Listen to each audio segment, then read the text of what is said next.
On peut pas en vouloir à une personne grosse de vouloir perdre du poids dans une société qui passe son temps à lui expliquer qu'elle ne devrait pas exister. C'est tellement des violences quotidiennes, la grossophobie. Tu es la fondatrice de Grabuge, c'est une association de lutte contre la grossophobie. Des associations féministes, il y en a. Le sujet de la grossophobie est en général complètement oublié. Très souvent, c'est des personnes minces qui ne se rendent pas compte de leurs privilèges minces. Et ça ne choque vraiment personne de se moquer, d'humilier, mais aussi de donner des conseils non sollicités à des personnes grosses. On se permet des choses qu'on se permettrait absolument pas pour d'autres discriminations et c'est socialement tellement ancré.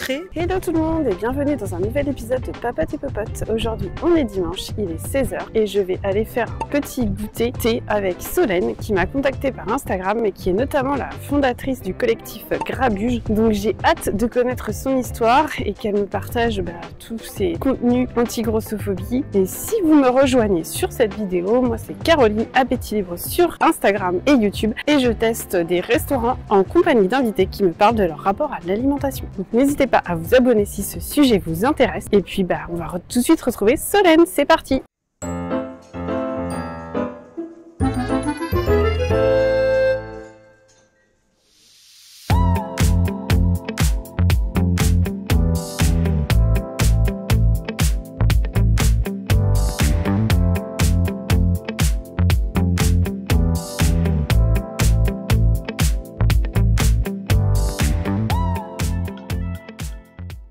Avec Solène. Bonjour Solène, bonjour. Comment vas-tu? Très bien, je viens d'arriver à la gare. Est-ce que tu veux te présenter? C'est Solène, j'ai 36 ans, je viens de Strasbourg et je suis la coprésidente de l'association toute neuve qui s'appelle Grabuge, qui est une association de lutte contre la grossophobie. Ok, bon, tu nous en parleras plus en détail pendant le petit goûter qu'on va faire. Du coup, on va essayer d'aller chez Camélia, mais je vois que c'est assez plein, donc on va voir si on trouve une place. Écoute, c'est parti.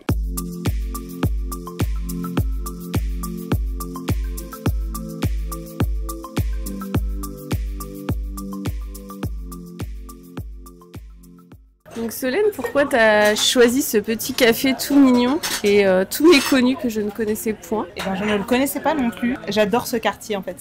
On est dans le 3e arrondissement, c'est un des quartiers que j'aimais bien, dans lequel j'aimais bien me balader. Et donc j'ai regardé quels étaient les cafés un peu sympas pour s'installer. Et puis moi, dès qu'il y a des trucs un peu vegan, dès qu'il y a du latte, en général. Mais t'es pas végane? Non. Tu as pris lait normal. Normal.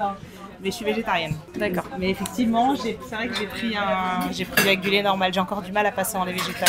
Je ne sais pas pourquoi. Ouais, alors que dans les gâteaux, ça te dérange pas? J'apprécie dans les gâteaux, ça me gêne moins. Je pense parce qu'il y a un mélange d'ingrédients qui fait que je sens moins le goût végétal d'un lait en particulier. Après, c'est hyper personnel. J'essaye de mettre un peu moins de lait animal, mais j'ai du mal. Ok. Donc, t'as pris quoi? De latte macchiato? Un latte macchiato classique. Et un banana bread. Et du coup, moi, je vais prendre un chocolat chaud parce qu'il fait chaud, mais il fait moins chaud que j'aurais pas pris ça il y a 2 jours, je pense. Et un gâteau ricotta noisette.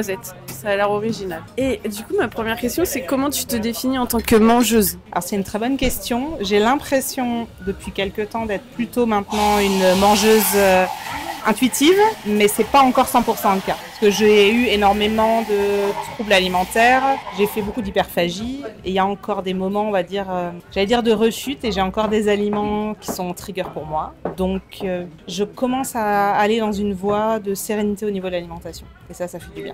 Ça n'a pas toujours été le cas. Mangeuse en cours de déconstruction, un peu vers l'intuition, quoi. Exactement. Ouais.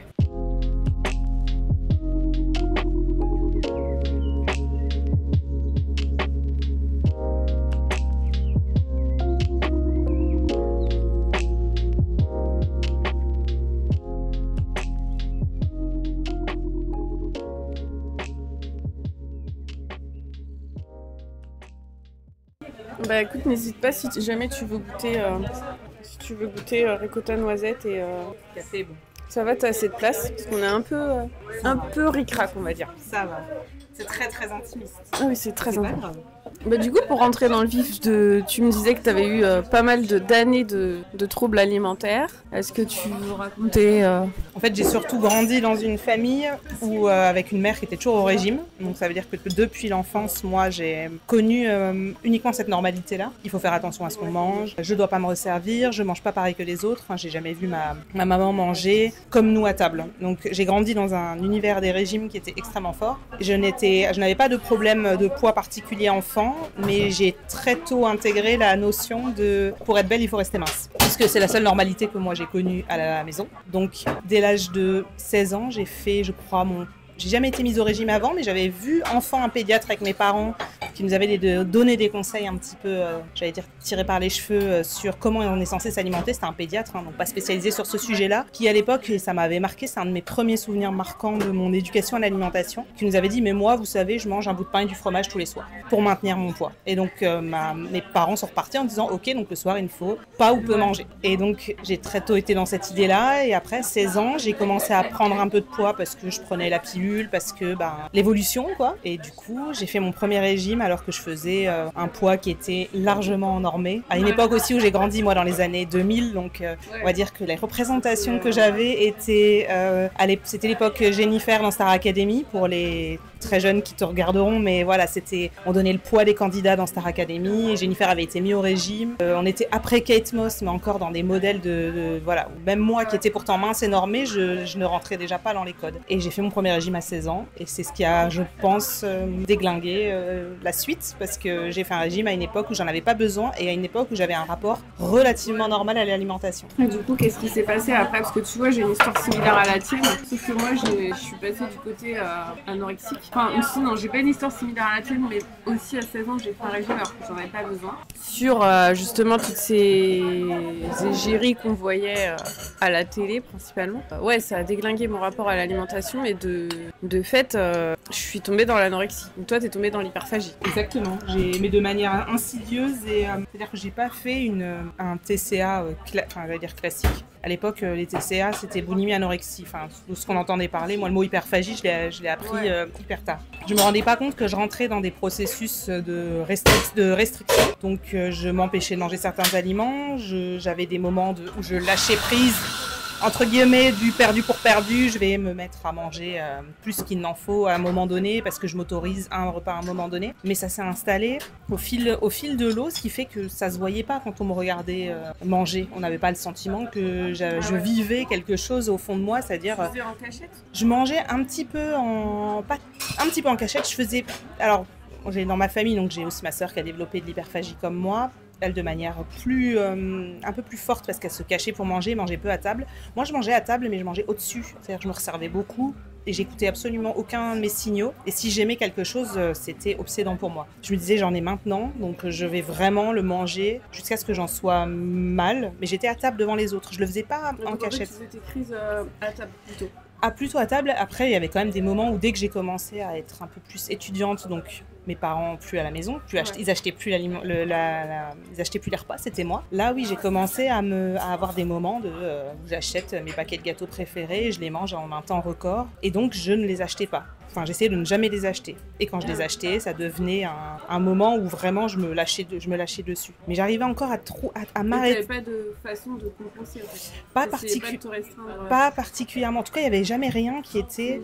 voilà, pour avoir entendu des tonnes de témoignages sur les TCA, c'est pour moi très insidieux parce que ça se voyait pas trop. Je faisais pas trop de compensation, mais quand même un peu. J'avais des pensées de régime qui étaient au plafond. Mais comme tu passais peut-être pour la bonne vivante du groupe ou Ah oui, alors ça, c'était ma définition. Moi, je suis une gourmande. Si je m'écoutais, ce serait n'importe quoi. Ouais, je suis ça, la bonne vivante. Alors, en plus, moi, j'aimais bien étudiante ou même jeune adulte, beaucoup d'apéros, beaucoup boire. Donc, il y avait aussi ce côté-là où bien vivre, c'est boire de l'alcool, bien vivre, c'est manger un bon repas. Et donc, j'avais ces représentations-là. Mais effectivement, je compensais pas. Ça pouvait m'arriver. Le midi, le soir, je mange pas. C'était des petites compensations, mais je me mettais pas à faire du sport à outrance. Mais avant, je faisais beaucoup de sport parce que j'étais sportive de base et que ça me donnait au moins l'impression que ça... Heureusement que j'ai ça, parce que si j'avais pas ça, c'était ma pensée. Tu faisais du sport pour t'autoriser à manger, tu penses ? Je pense pas, parce que je faisais du judo depuis l'âge de 4 ans, 5 ans. Donc, c'était ma pratique quotidienne.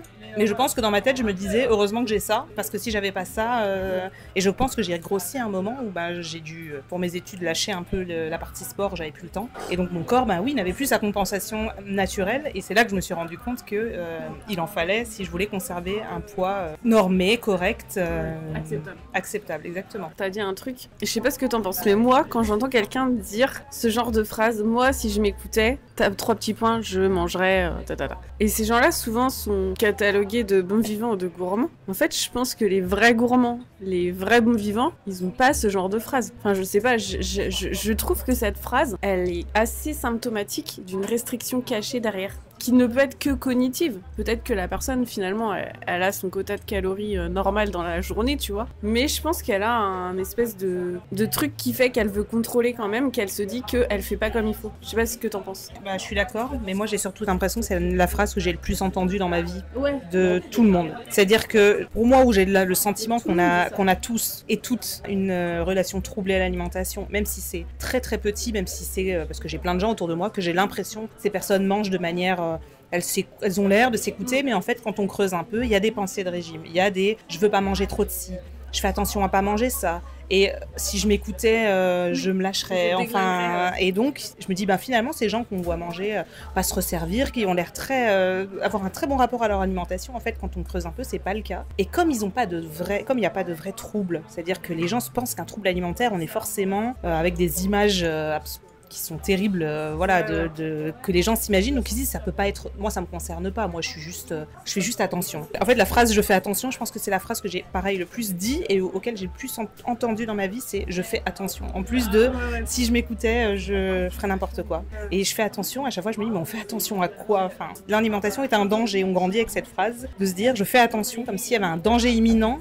dans le fait de s'alimenter. C'est spécial parce que c'est un besoin du corps. Ce que tu dis, oui, tu peux le dire, ça peut arriver de dire je fais attention à aller aux toilettes régulièrement, oui, tu fais attention quand même, mais je sais pas si ça prend des proportions autant tu sais que les gens qui disent je fais attention à mon alimentation. Non, c'est un truc sur lequel on a une vigilance, une hyper-vigilance. Tout le monde a une hyper-vigilance sur son alimentation. Et encore plus quand il y a la partie pas transformée, pas de sucre, toutes les autres injonctions qui s'ajoutent. Les gens qui disent non, mais c'est bien, il faut pas faire de régime, il faut juste manger selon sa faim, c'est très bien. Et pas manger de sucre. Et pas manger de sucre. Et équilibrer. Mais en fait, si tu dis, moi si je m'écoutais, je mangerais autant. Enfin, par exemple, je mangerais 3 parts de gâteau là. Ça veut dire que tu juges que 3 parts de gâteau c'est trop. Donc ça veut dire que quelque part, t'as une limite, donc t'as une restriction. Alors que, normalement, tu dis, moi, si je m'écoutais... Enfin, pour moi, c'est symptomatique de quelqu'un qui a une mentalité restrictive. Qui ne l'est peut-être pas forcément en application, mais qui a la mentalité, tu vois. Exactement. Alors, t'es resté combien d'années dans cette position de bonne vivante, soi-disant, qui cachait en fait une hyperphagie? Et tu t'en es rendu compte comment que c'était pathologique? Parce que du coup, pour toi, c'était la norme. Vu que tout le monde autour de toi était pareil, comment t'as fait pour te rendre compte que c'était pas normal? Comment on peut se rendre compte que ce qu'on fait n'est pas normal dans la mesure où quand on annonce à 16, 17, 18 ans à ses parents « je vais arrêter de manger le soir pour perdre du poids » et qu'il n'y a personne que ça n'alerte? Parce que c'était le cas. Ça n'alerte personne, donc... Et des histoires comme la mienne, il y en a plein. C'est-à-dire qu'on m'a vu faire des régimes et à chaque fois, on m'a félicité pour ça. Genre, c'est bien, tu te reprends en main, etc. Ça a duré. J'ai encore eu la chance de ne pas faire trop de yo-yo par rapport à plein de gens. J'ai pas eu des très grandes pertes, des très grandes prises. Mais j'ai pris de manière, on va dire, sur une pente assez douce. En faisant des régimes, ça a quand même flingué mon rapport à l'alimentation. Et mon métabolisme peut-être, je n'en sais rien. Ça a pris du temps. Mon dernier régime, il date quand même après ma première grossesse, donc de 2019. Et il y a eu le confinement. Et le confinement a eu l'effet assez bizarrement, alors que le confinement, on sait que c'est une période où il y a eu énormément de grossophobie puisque les gens ne pouvant plus faire l'activité qu'ils faisaient, certains prenaient du poids, etc. Donc il y a eu énormément d'alertes, sans compter du fait que pendant la crise Covid, les gros étaient pointés du doigt sur les décès, donc c'est très délicat. Et à ce moment-là, j'ai complètement changé mon paradigme en me disant que c'est pas normal. Et j'ai lu des comptes Instagram, alors ça fait toujours un peu bizarre dit comme ça, j'ai pas fait de lecture universitaire, mais je suis tombée sur des comptes qui m'ont complètement changé ma manière de penser sur la grosseur et qui m'ont permis de... Corps Cool, c'est la première, je pense, qui a été assez révélatrice pour moi, donc en 2020, parce que je venais de faire cet énième régime, j'avais perdu quand même 7 ou 10 kilos, et puis je les ai repris, puisque je me suis retrouvée, puisque les régimes ne marchent pas sur le long terme, et que j'ai repris mes mauvaises habitudes, je les mets des guillemets là-dessus, et quand je revoyais les stories un an avant où je me mettais « allez, on y croit, j'ai faim, mais je vais tenir », je me dis, on se rend même pas compte. En fait, on dit ça, personne ne s'alerte. Tout le monde d'ailleurs est là, genre oui, go, go, alors que je suis en train de dire que je suis affamée. Et je crois qu'en lisant, à force de lire et de voir des nouveaux témoignages monter sur... alors, il y avait Corps Cool, et puis après, de fil en aiguille, je vais tomber sur des comptes... alors, à l'époque, c'était encore le temps d'Eliane, quand c'était encore, on va dire, un discours qui était bon sur ce sujet-là. J'ai vu aussi pendant le confinement, Eliane. Voilà, donc elle m'a aidée sur ce premier passage. Après, j'ai vite... donc, au fur et à mesure, j'ai pas forcément lu, mais j'ai complètement essayé de changer ma manière de voir les choses, et ça m'a libérée. Lire, c'est assez limité quoi, en France, en français, même en 2020, tu vois. Maintenant, il y a quand même d'autres livres, style le livre de l'alimentation intuitive ou d'autres livres qui sont écrits de Zina ou d'autres trucs comme ça. Mais c'est vrai que en 2020, si tu veux t'affranchir de tout ça, il n'y a pas grand-chose à lire, ou alors faut lire de l'anglais. Oui, ce n'était pas mon cas. Et je trouve que, ouais, moi aussi, c'est principalement les comptes Insta, mais du coup, je rebondir sur ce que tu disais, que ça n'alerte personne à 16 ans de pas manger le soir. Ça, c'est quand on a un corps qui est hors norme. Enfin, c'est quand on est un peu gros, quoi. Parce que tu fais la même chose alors que t'es mince, voire maigre, là, les gens vont s'inquiéter. C'était ça le problème. C'est ça le problème. J'étais mince. J'étais pas grosse. C'était ça mon problème. Oui, mais est-ce que t'étais vraiment... parce que tu vois, il y a mince et mince, tu vois. Parce que je trouve que les gens ont une vision fausse de quelqu'un, de ce que c'est que la minceur, tu vois. Surtout dans les années 2000, parce que t'avais ces corps hyper, en fait, qui n'étaient pas minces, qui étaient maigres. Enfin, tu vois, Jennifer, elle était mince à l'époque. Oui, elle était mince. Pour moi, c'est qu'il y avait une vision déformée du truc. Donc peut-être que t'avais un corps un peu comme Jennifer, ce style-là, et du coup, ils se disaient, bon, c'est normal, tu vois, vu que tout le monde fait ça. C'était normal parce qu'il fallait maintenir. J'avais un corps sportif, je faisais certes pas un 36, mais je faisais pas j'étais pas avec une taille, vraiment j'étais normée, et j'avais en plus une grossophobie énorme. Moi j'ai grandi dans une grossophobie à la maison, les personnes détestaient la grosseur à un point de dégoût réel, et et je me rendais pas compte à quel point c'était violent, et il a fallu que je me rende compte au moment où moi-même je suis devenue une personne grosse, à quel point c'est violent, et on s'en rendait pas du tout compte. Et c'est à quel moment que t'es devenue quelqu'un que à quel moment tu t'es considérée grosse? Je dirais après 2020, donc j'ai commencé, c'est pour ça que je dis souvent aux personnes qui m'entourent que moi c'est grossir, c'est ce qui m'a fait guérir. C'est un peu un trait contre-intuitif pour plein de monde. Donc avant, mais moi, dans l'hyperphagie, mais t'étais mince. J'étais mince. J'ai grimpé de manière vraiment, j'ai fait une courbe comme ça avec les années. C'est-à-dire que je faisais longtemps un 40, puis un 42, puis un 44, vraiment une courbe une courbe exponentielle. Exponentielle. C'est-à-dire que si vraiment tu me prends à l'âge de 20 ans, je faisais 65 kilos, aujourd'hui j'en fais plus du double. Donc oui, la prise, mais elle n'a pas été rapide. C'est pas fait comme certaines personnes où il y a une prise de poids rapide. Ça s'est fait lentement, avec les années, à force de régime. Donc je perdais, je reprenais 5 de plus, etc. Et je les reperdais jamais. Et après les allaitements, moi, contrairement à la croyance populaire, j'ai pris énormément de poids à l'allaitement. J'ai fait une dépression postpartum, donc j'étais dans un rapport très confus aussi à ce moment-là à mon alimentation, en plus de la culpabilité de manger. Et je suis maintenant stable, mais je sais que en fait, je suis passée par... je sais pas comment expliquer ça. Je savais que passer dans cette grosseur-là, maintenant, je n'avais, j'allais dire, plus le choix si je voulais vraiment guérir de mes maux au niveau alimentaire. Ça veut pas dire que...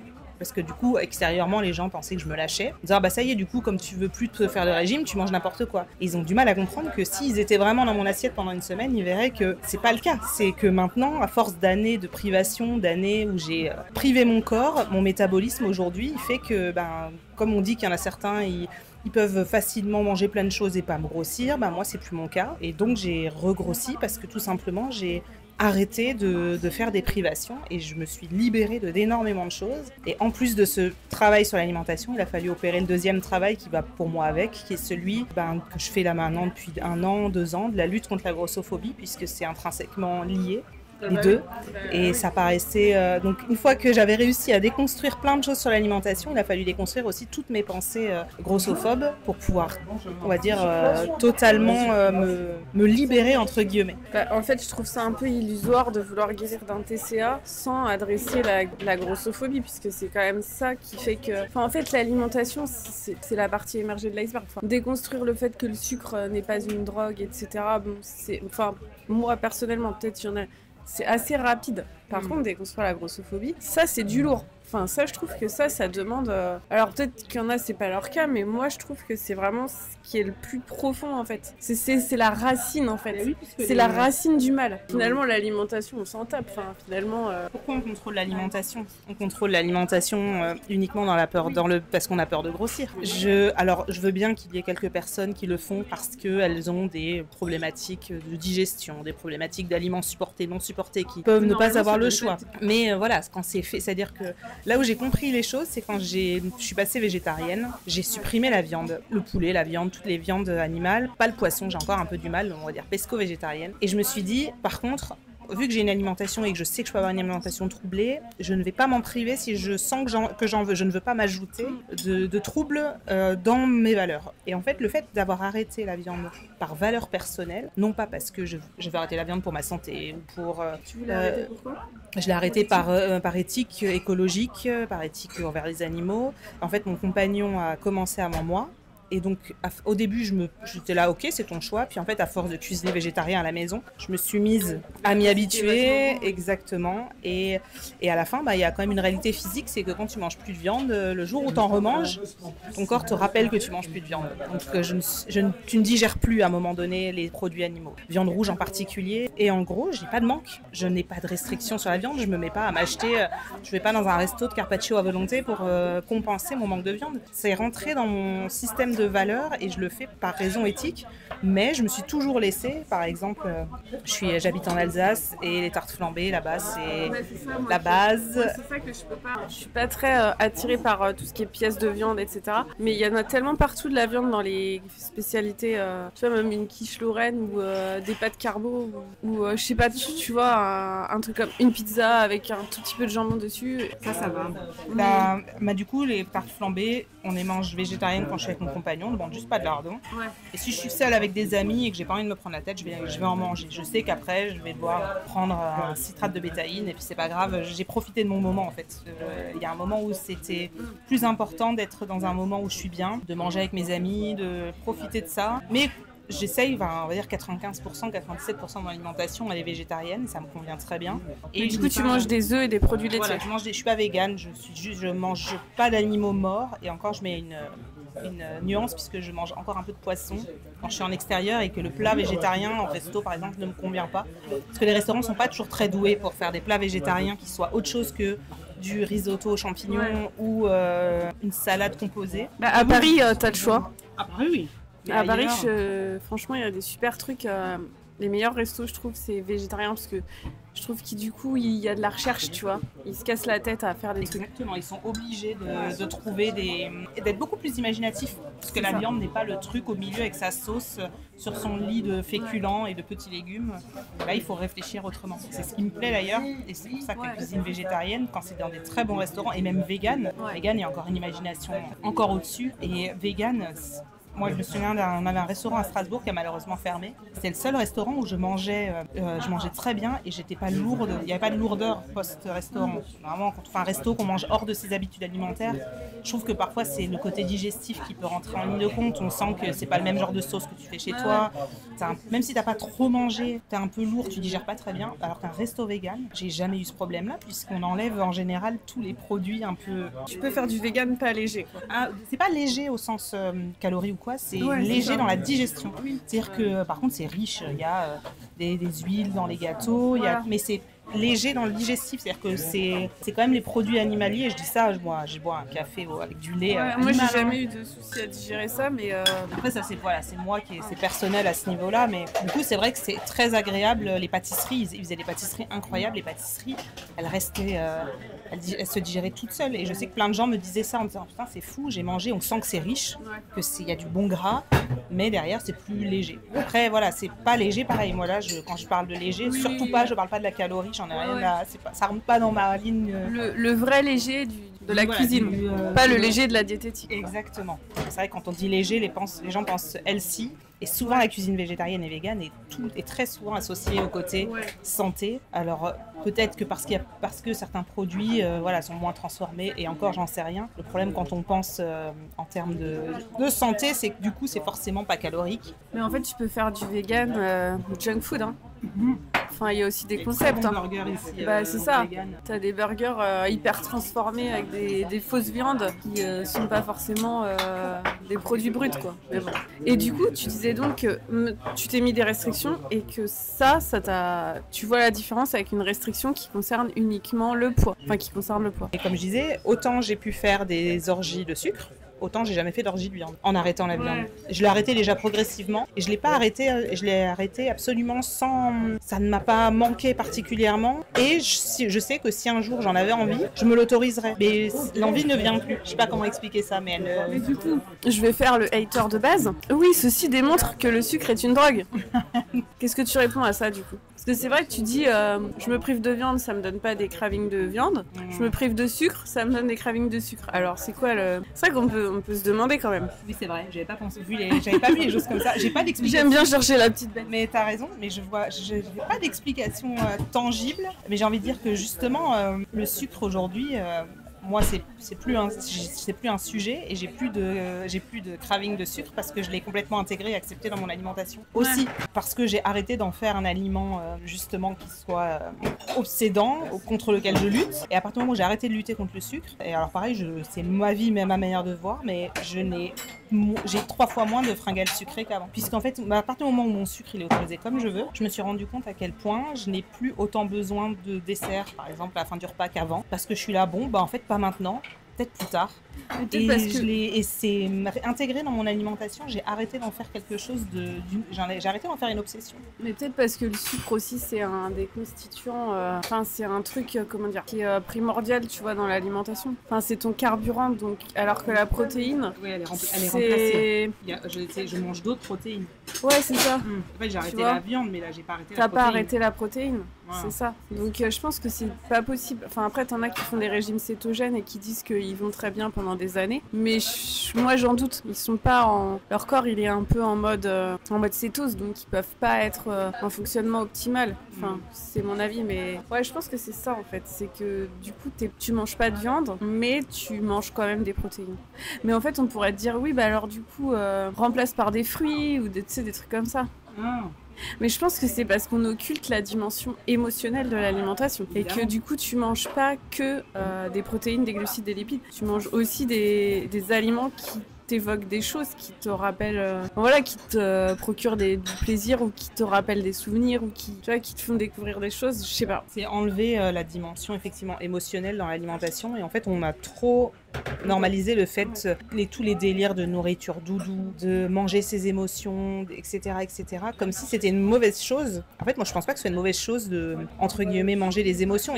C'est bien normal. En fait, moi, je vois les choses comme ça. C'est bien normal quand on a passé une journée extrêmement difficile, qu'on va pas bien, etc., qu'on a envie de quelque chose qui nous fasse du bien. Quelque chose qui va nous faire du bien, ça peut être effectivement, je vais aller à ma pâtisserie préférée prendre mon gâteau préféré parce que je sais que ça, c'est quelque chose qui va me faire du bien. Et les gens pensent que parce qu'on fait ça, c'est que tous les jours, on va se mettre à manger n'importe quoi.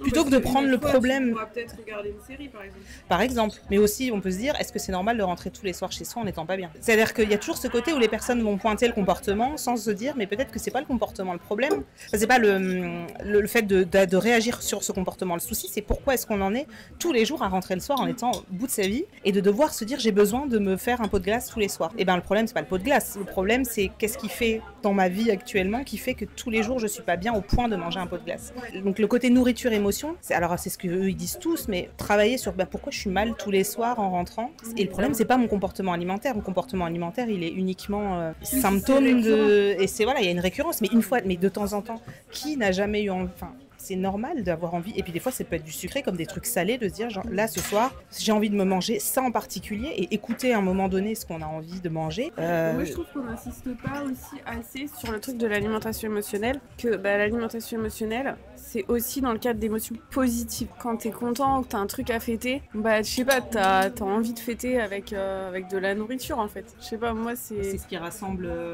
c'est ce qui rassemble les gens entre eux, c'est social en fait. Oui, c'est un moment en général quand t'es content, tu fais un bon resto. Ou même je sais pas, moi tu vois, tu dis t'as passé une mauvaise journée, t'as envie de ça. Mais moi ça peut être aussi t'as passé une bonne journée, donc t'as envie de Moi, c'est plutôt comme ça. Enfin, moi, personnellement, les mauvaises émotions, ça me coupe l'appétit. Mais plus les bonnes émotions aussi, ça fait que t'es encore plus content. Parce que tu manges un truc bon.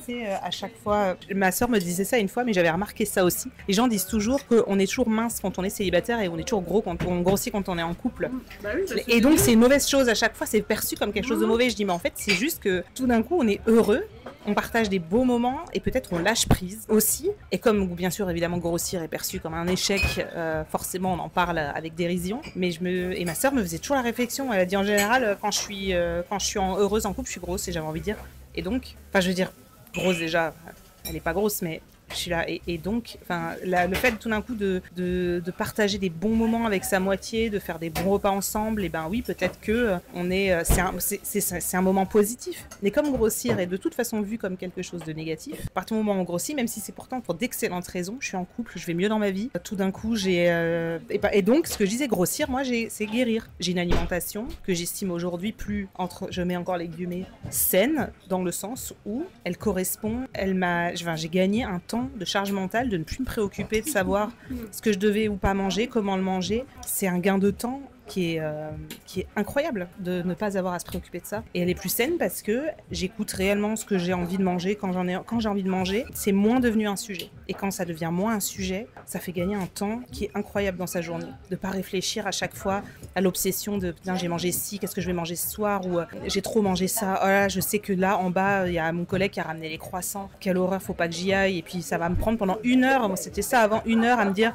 à penser à ce croissant qui est en bas, qu'il faut pas que j'aille le prendre, mais j'ai envie de le prendre, mais il faut pas que j'aille le prendre pendant 1 heure. Alors qu'aujourd'hui, c'est j'ai envie de le prendre, oui, j'ai envie de le prendre, non. Et si je le prends pas aujourd'hui, c'est pas grave, je peux m'en acheter un demain. Et de l'autorisation inconditionnelle, elle est pour moi la plus importante. C'est ce que j'arrive vraiment à mettre dans mon esprit, et que j'essaie de faire avec mes enfants, parce que j'ai 2 enfants, donc il a fallu aussi intégrer ça pour elles, pour qu'elles grandissent pas dans le même univers que moi. C'est vraiment, j'ai plus faim. Ce truc sucré a l'air incroyable, mais vraiment là j'ai plus faim. C'est surtout, c'est pas grave. Je sais qu'il est disponible, je vais pouvoir le reprendre plus tard, ou je vais pouvoir me le racheter demain.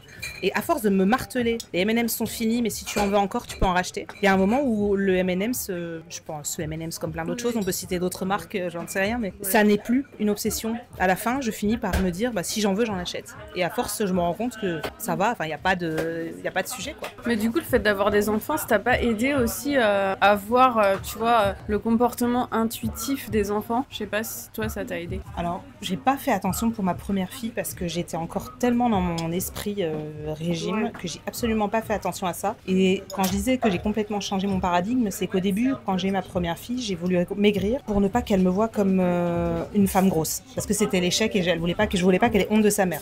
C'était vraiment très violent quand on y repense aujourd'hui.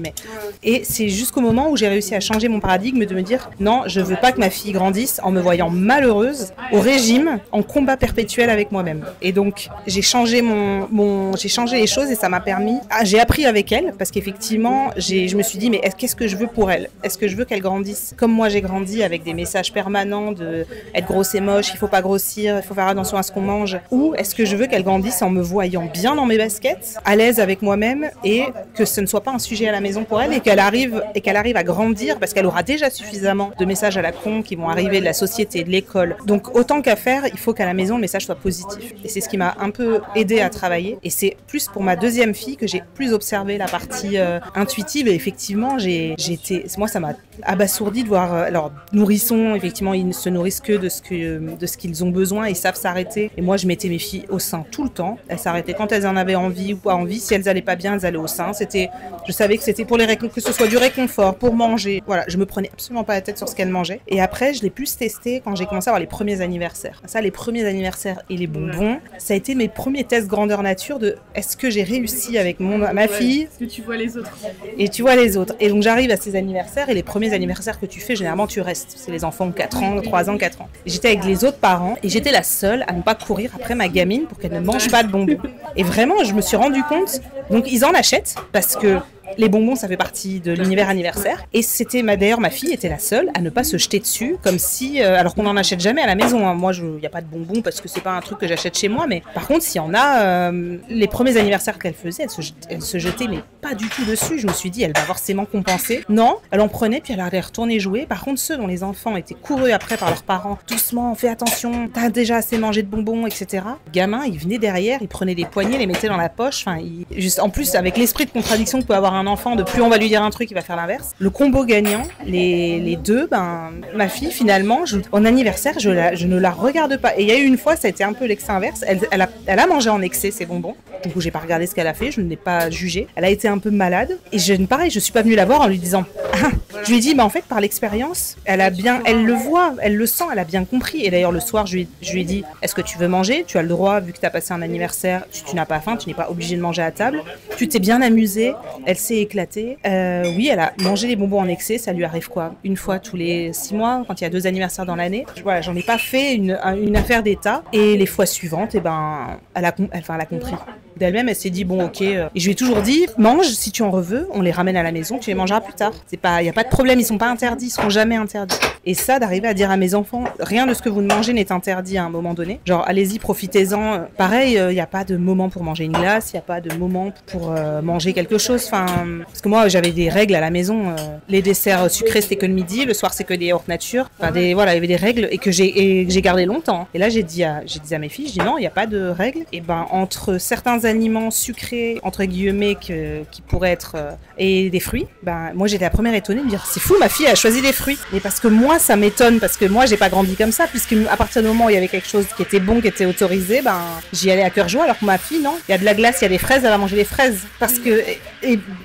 ou elle va manger de la glace, j'en sais rien, mais je trouve, j'ai le sentiment qu'elle va pas s'obséder. Tu n'enterriges pas des aliments sur un piédestal, et je trouve que aussi, ce qui est pas mal, après, c'est culturel, mais tu peux mettre le sucré, tu peux apporter le dessert dès le début. Si tu veux commencer par le dessert, tu commences par le dessert, en fait. Ma deuxième, elle fait ça au milieu, elle prend 2 cuillères, je veux le dessert. Et après, elle revient. Ça énerve son père, je lui dis, sers-lui, laisse l'assiette. Et elle refinit son assiette derrière, en fait. Alors qu'elle vient de manger une assiette pleine, des trucs où on se dit, il y a des fromages. Et ça, je pense que culturellement, c'est difficile, mais je pense que c'est une des clés, si vous voulez pas que vos enfants ils soient obsédés par le sucre, c'est de pas mettre le dessert sur un piédestal. C'est juste un dessert, tu peux le manger avant.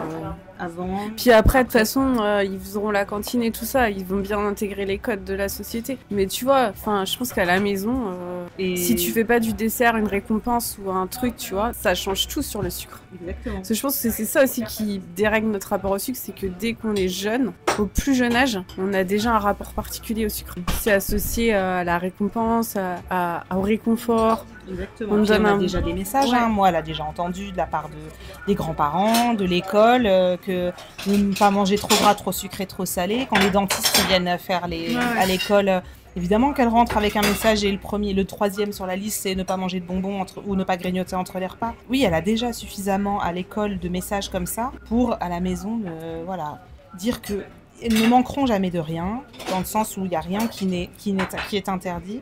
Et ma fille, aujourd'hui, il y a des jours où elle ne mange pas de dessert. En fait, et ça m'a pareil, c'est des trucs qui, moi, vont m'étonner. Je lui dis, elle dit, tu veux un dessert ? Non, c'est bon, merci, j'ai plus faim. Et alors moi, la moi de mon enfance, la petite fille en moi qui fait, mais comment c'est possible qu'elle refuse un dessert ? Elle refuse parce que elle n'en a pas envie. Et c'est pas, elle s'en prive pas, et je ne pense pas qu'elle s'en prive. J'espère pas, parce qu'elle fait attention, je sais pas du tout son style. Elle en a pas envie, parce que si elle en a envie, elle sait qu'elle peut en avoir un, et il n'y a pas de sujet sur ça. Et c'est le plus dur avec les enfants, parce qu'elle voit les autres, et puis elle entend ce qu'on dit tous les jours, les messages à l'école, et c'est encore plus difficile quand moi, dans mon cas, je suis une personne grosse et qu'elle entend des choses très difficiles sur ça. Elle m'a déjà rentrée à la maison en me disant que, alors on s'est jamais moqué de moi, jamais aucun copain ne lui a dit quoi que ce soit, mais elle entend tous les jours les messages de lutte contre l'obésité et le surpoids. C'est un peu dissonant avec le fait que moi j'existe et que je vis avec elle. dans son esprit, c'est une violence finalement de se dire toute la journée on a des messages de prévention même à l'école et en même temps ma maman est une femme grosse et à un moment donné elle me titillait un peu sur ce sujet-là. Elle me disait mais toi maman t'es grosse, elle voulait me le faire remarquer et je sais pas ce qu'elle voulait me faire dire et je pense qu'elle le savait pas non plus parce qu'elle voyait que j'étais pas dans une normalité entre guillemets, ce que devrait l'être, mais je suis contente d'avoir commencé le plus tôt possible à déconstruire les choses pour moi pour que je puisse ensuite le transmettre à mes 2 filles. Et récemment elle a complètement un peu réfléchi les choses différemment et la dernière fois elle m'a dit maman quand je serai grande j'aimerais te ressembler et être comme toi. Et une fois elle a vu une vidéo d'une femme grosse parce que je regardais mon téléphone, une danseuse, elle était là, oh maman elle est vraiment belle, t'as vu comme elle danse bien, et ça fait du bien qu'elle voit ces messages là. Moi ma mère elle aurait vu une vidéo comme ça mais oui, elle aurait été là, oh mais on met pas ça quand on a des bourrelets. Enfin moi j'ai grandi avec ça, hein. J'ai grandi avec ne pas s'habiller de telle ou telle manière parce qu'on n'a pas le corps pour ça. Ouais, les enfants ça aide quand même beaucoup je trouve à remettre des choses en perspective et je me dis heureusement que j'ai réussi à faire ce travail-là assez tôt parce que si là j'étais encore à combattre mes démons à moi et élever mes enfants en même temps, ça aurait été vraiment extrêmement difficile. Surtout que tu as 2 filles. Oui. Alors changement de décor, on est au square. Devant la mairie du 3e arrondissement. Voilà. J'ai plus le nom. Et c'est pas mal. Il fait bon, il fait pas trop chaud. On est bien. On est bien. Donc, j'ai un petit cadeau pour toi. Ok. Qui vient directement from Elsace. Ah oui. Ta-da-da. Je me demande ce que c'est. Hein. Ça a l'air d'être un bouquet. Ah. Et voilà, de quoi cuisiner des bredele alsaciens. Les bredele, c'est des petits gâteaux de Noël. Alors on n'est pas obligé de les faire à Noël. Ah ouais. Mais le principe des bredele, c'est que chaque famille, en général mère de famille bien sûr, mais fait son sachet de bredele. Donc c'est un mélange de bredele choisis et les offre à Noël ou même tout le mois de décembre en fait. En général, en tout cas chez moi au boulot, on se refile tout le temps des sachets de bredele. En plus à Noël on trouve toujours les petits sachets avec les décos, de quoi faire des jolis sachets. Et franchement ça fait des jolis cadeaux. Voilà, c'était un petit clin d'œil à ma ville d'origine. T'es née à Strasbourg? Je suis pas née en Alsace, je suis née en Île-de-France, mais je suis partie en Alsace à l'âge de 1 an. Donc j'ai grandi, on va dire, toute mon enfance. Et bien sympathique. Voilà. Je te montrerai après s'il y en a certaines que j'aime plus. Avec mes filles. Mais alors à faire avec les enfants, c'est vachement bien. Si après tu as des emporte-pièces, c'est une pâte et rien que de faire les petits sablés, c'est un beau moment à faire. Une activité qui plaît pas mal. Je te remercie infiniment. Tu es la fondatrice de Grabuge. Oui. C'est une association de lutte contre la grossophobie. Tout à fait. Est-ce que tu peux nous parler un peu de comment tu en es venue à avoir l'idée, à fonder cette association et comment ça s'est déployé par la suite? Alors c'était une idée que j'avais un petit peu en tête parce qu'à Strasbourg, il n'y a pas d'association de lutte contre la grossophobie. En France, il existait, j'avais vu les initiatives comme Gras Politique qu'on connaît, comme Gros Amour, le Gros Projet. Et je me suis dit, bon, ça manque un petit peu à l'appel ici. Et les associations, il y a beaucoup d'associations évidemment féministes qui existent, mais je trouvais pas forcément ce sujet-là comme plein d'autres sujets, en tout cas celui-là en particulier, étant toujours une grande oubliée des causes féministes. Je me suis dit, j'ai pas envie de me coller à un collectif. Je pense que c'est nécessaire d'avoir une voix qui parle vraiment de ce sujet-là avec des personnes qui sont vraiment concernées. J'ai eu un peu de mal à me lancer parce que je me sentais pas légitime à le faire. Donc ça, c'est toujours les problèmes de syndrome de l'imposteur et de légitimité parce que alors, je suis une personne grosse, mais je suis pas une personne. Je suis plutôt au début du spectre de la grosseur, donc j'avais peur je voulais pas prendre la voix de qui que ce soit, donc j'ai eu un peu de mal à me lancer. C'est Nina qui m'a un petit peu encouragée, donc Nina des Nouvelles Héroïnes, qui m'a dit mais là il faut vas-y go. Et donc j'ai fait un message vraiment Facebook, vraiment un peu boomer, mais bon, sur Facebook, sur des groupes féministes et un groupe d'habitants de Strasbourg en disant voilà, je veux fonder un collectif et je voulais certainement pas le faire seul, je cherche des personnes que ça intéresse. Et l'appel a été relayé, j'ai eu la chance qu'il soit relayé sur Instagram par Corps Cool et par d'autres militantes, et j'ai été contactée par plusieurs personnes et on a fait un visio en novembre. Tout était 2024, donc très très récemment. Une visio, donc j'ai dû 2024, novembre 2024. En gros, Non, pas du tout. En gros, l'été dernier, rentrée de l'année dernière, je poste sur Facebook le temps que ça s'organise. En novembre, on fait une première visio avec ce qui est aujourd'hui pratiquement le bureau, donc les personnes qui ont répondu à cet appel-là. Et après, très rapidement, on a donc cette première visio. Donc c'est une amie à moi qui a trouvé le nom. Elle a eu un éclair de génie parce que je trouve ce nom incroyable. Et je l'ai tout de suite proposé à la première réu et tout le monde était là. Ok, go. Mathilde, donc qui est la coprésidente, elle s'était occupée très rapidement de toute la charte visuelle. On a monté le compte Instagram très rapidement et en fait très vite on s'est rendu compte que si on voulait développer des projets, des groupes de parole, des événements, fallait qu'on s'organise en association. On pourrait pas rester en collectif comme ça. Et donc on est une association depuis mars-avril. Ça a pris un peu de temps. Et là maintenant, ça y est, on a notre bureau et bon là maintenant c'est l'été, mais on aimerait bien dès l'année prochaine commencer à mener nos actions parce que le but c'est pas juste faire un compte Instagram et poster des choses, même si c'est évidemment important et on savait qu'il fallait qu'on se fasse connaître. Là maintenant c'est d'essayer de s'implanter beaucoup plus sur le territoire et commencer à aller à la rencontre des gens et faire connaître nos actions, faire connaître le sujet, enfin ce pourquoi on lutte, parce que pour l'instant je pense que ça reste, comme je disais, des associations féministes, il y en a. Le sujet de la grossophobie est en général complètement oublié et donc voilà, on est en train de construire un petit peu notre mais voilà, je trouvais que c'était important que ça existe. C'est vrai qu'on se dit pourquoi faire plein de collectifs un peu partout et pas avoir un grand collectif, mais il y a besoin d'avoir un ancrage quand même territorial si on veut aller à la rencontre des gens. Ça me paraissait important que on voulait pas être juste une antenne, on voulait pouvoir créer quelque chose qui nous ressemble et on est assez radical dans nos idées. Il fallait que qu'on aille jusqu'au bout du projet. Et donc ça fait même pas 1 an qu'on existe pour l'instant. Ok, et du coup c'est quoi vos actions vous définissez avant tout comme une asso féministe ou comme une asso anti-grossophobie? Alors on se définit association féministe de lutte contre la grossophobie et évidemment donc c'est à destination des femmes. Alors pas forcément, non, on dit féministe parce que c'est plus sur l'aspect intersectionnel. Ça veut dire qu'on ne peut pas parler de la grossophobie sans parler de validisme, sans parler de racisme, sans parler évidemment de toutes les luttes féministes. On a que des femmes qui sont actives, on a des hommes qui sont parmi les membres fondateurs, qui sont des conjoints d'ailleurs, des personnes qui sont dans l'association parce qu'on avait envie aussi que c'est pas une association uniquement par et pour les femmes, mais par contre dans les valeurs, c'est profondément intersectionnel. Ça veut dire qu'on ne peut pas parler de grossophobie sans parler de toutes les autres luttes qui y sont associées. C'est impossible. Et comme on sait que la grossophobie touche en particulier les femmes, mais aussi qu'elle vient et que les premières personnes qui ont lutté contre la grossophobie sont des femmes noires. Oui. Donc il y a on ne pouvait pas associer toutes les autres luttes. Donc on se définit comme ça, mais on est une association de lutte contre la grossophobie. Ouais, c'est vrai que tu as plusieurs types d'associations de lutte contre la grossophobie, j'imagine, et que il y en a qui sont pas forcément dans votre même ordre d'idée, quoi. On citera pas forcément d'autres, mais en fait c'est plus que on a une radicalité dans notre manière de penser et on ne va pas dans nos messages chercher à rassurer qui que ce soit. Oui. Donc effectivement, que chacun a ses histoires individuelles dans l'association. C'est-à-dire que si on adhère à l'association, on est contre la culture des régimes en premier lieu. On est évidemment, les idées, les valeurs doivent être quand même plus ou moins communes. Ça nous paraît impossible. Et je sais que certaines militantes pensent que c'est possible, mais d'être pour le souhait de maigrir et en même temps lutter contre la grossophobie. Le libre choix, chacun est libre, on n'est pas contre la perte de poids. Exactement. En fait, individuellement, je remets pas en question les choix que chacune fait, mais en tant qu'association, on ne va certainement pas chercher à rassurer les gens en leur disant mais vous êtes quand même des bons militants si vous cherchez à maigrir. Nous, on va pas avoir ce message puisqu'on sait que le souhait de maigrir, il est pas neutre et qu'on ne cherche pas à maigrir uniquement pour soi et pour sa santé. C'est pas vrai et donc ça nous paraît impossible là-dessus. On est catégorique. Oui. Donc c'est dans ce sens-là qu'on va être radical sur ces questions. Enfin, on va avoir une radicalité sur ces questions-là. Je vois.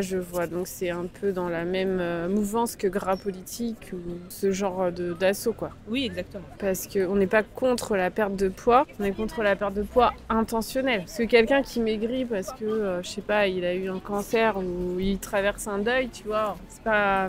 Oui, tu vois ce que je veux dire. Et encore après c'est toujours très délicat puisque chacun a ses historiques et on peut pas en vouloir à une personne grosse de vouloir perdre du poids dans une société qui passe son temps à lui expliquer qu'elle ne devrait pas exister. C'est tellement des violences quotidiennes, la grossophobie, c'est tellement... Et le pire c'est qu'on est extrêmement seul. Nous on a rencontré, moi là depuis 6 mois, 8 mois, je rencontre donc plein de militantes qui viennent de partout en France et en Belgique et on se rend compte à quel point on est mis de côté dans toutes les luttes, on est complètement oublié. C'est extrêmement difficile et c'est pour ça aussi qu'on a besoin besoin de fonder des collectifs, de se réunir et d'être soudés les uns et les unes aux autres, parce que c'est vraiment institutionnalisé à tel point qu'il y a moi je trouve que se moquer des personnes grosses, c'est vraiment la discrimination la plus socialement acceptée que je peux observer. Évidemment que il y a des montées de tout le reste et c'est abject, mais particulièrement la grossophobie, ça ne choque vraiment personne de se moquer, d'humilier, là encore sur les parties plus extrêmes, mais aussi de donner des conseils non sollicités à des personnes grosses. Enfin, on se permet des choses qu'on se permettrait absolument pas pour d'autres discriminations et c'est socialement tellement ancré que voilà, et même parmi les cercles féministes qui sont vraiment les plus puissants sur ça tremble des genoux sur ces questions. On les voit pas, on les entend pas.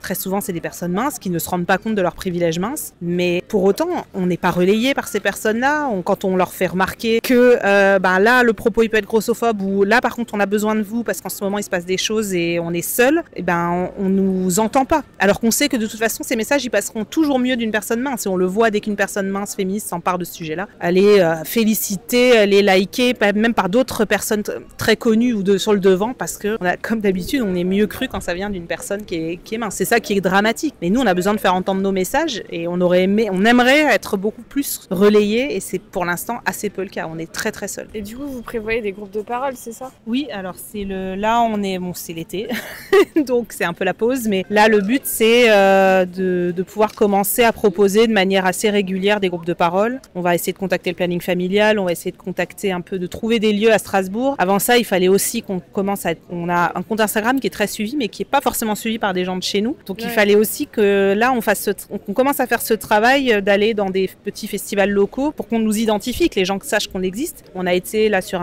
pendant la Pride, on a eu un stand un peu plus festif mais sur la grossophobie. Plein de gens sont venus nous voir en disant qu'ils nous connaissaient pas. On devrait être sur un festival en fin août dont le nom m'échappe actuellement mais qui est un très grand festival écolo mais où il y a toutes ces questions des discriminations. On va nous proposer une table ronde. Donc là en plus on essaye maintenant d'avoir ne serait-ce que des stands que les gens nous connaissent, puissent prendre notre flyer et qu'au moment où on fait un appel pour un groupe de parole, on puisse avoir des gens qui viennent nous voir. C'est l'action qui est pour nous la plus prioritaire, c'est aller à la rencontre des gens et venir faire ce travail-là de permettre de s'exprimer. Et après, on a d'autres actions qu'on a envie de faire.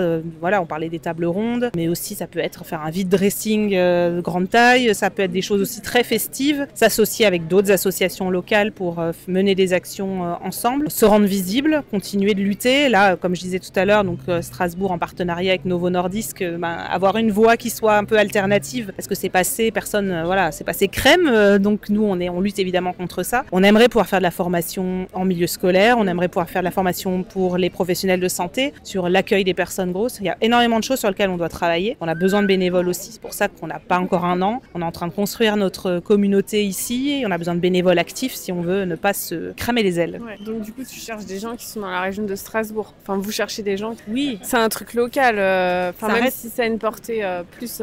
Nos messages ont une portée évidemment qui va au-delà du local, mais par contre pour nos actions, pour l'instant, oui, territoire alsacien, particulièrement Strasbourg, puisque la plupart viennent de Strasbourg et la grande couronne de Strasbourg. Mais on a une militante qui est à Mulhouse et on espère avoir suffisamment de monde pour pouvoir justement balayer toute l'Alsace. Plus pour l'instant, ce serait un peu compliqué, mais on a besoin de militants et militantes actifs. Et ça va prendre un peu de temps. Donc s'il y a des gens qui regardent de Strasbourg, et du coup vous cherchez des gens, uniquement des personnes grosses ou pas forcément? Non, pas forcément. Ça, c'est toujours un sujet qui est délicat. Est-ce que on estime qu'effectivement, quand on est concerné, on peut mieux connaître et comprendre. Il faut quand même une majorité, quoi, dans l'histoire. Actuellement, on n'est que des personnes concernées dans l'association, et c'était pour nous important que les personnes, vivent exactement ce pourquoi elles se battent et qu'on vive notre discrimination. Après, on se doute bien. Et si on a des très bons alliés, évidemment qu'on sera des alliés qui le font avec vraiment qui ont nos convictions, nos valeurs. Bien sûr que y a pas de, on n'est pas obligé d'être gros pour venir adhérer à l'association, fort heureusement.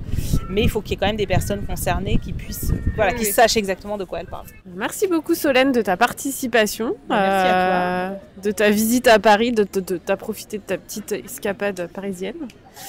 Merci de m'avoir laissé la possibilité de m'exprimer, de présenter l'association. Et puis, allez suivre Grabuge sur Instagram, du coup. Oui. Du coup, dans la description, je peux mettre Grabuge aussi. Bien sûr, donc, avec plaisir. Ton compte Insta, le compte Insta de Grabuge, si ça vous dit d'aller voir ce que vous postez. Exactement. C'est toujours très très intéressant. Merci à vous d'avoir regardé cette vidéo jusqu'au bout.